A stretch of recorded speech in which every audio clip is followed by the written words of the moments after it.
Guys দেখেন কত বড় বড় পেঁপা। এখান থেকে আমরা একটা পেঁপে পারবো কেউ দেখার আগে।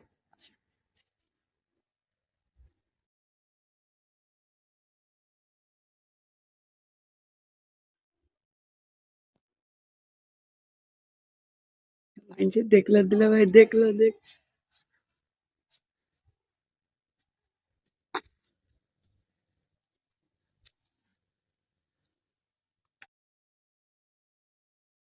গাইস এই পেঁপেটা এখন বাসায় নিয়ে যাবো, প্যান ছিলবো, তারপর কাঁচামরিচ লবণ দিয়ে মাইকে খাবো। চলেন একটু সেটাও দেখাচ্ছি।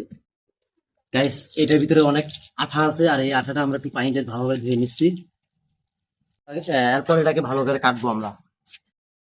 গাইস অবশেষে আমরা এটা পেঁপেটা নিয়ে আসলাম এবং বটি দিয়ে কাটা শুরু করলাম।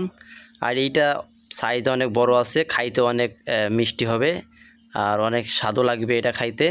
যাই হোক আমরা কাটাকাটি শুরু করে দিলাম, মাঝখান দিয়ে দুভাগ করলাম কুড়াল দিয়ে কুপায়া।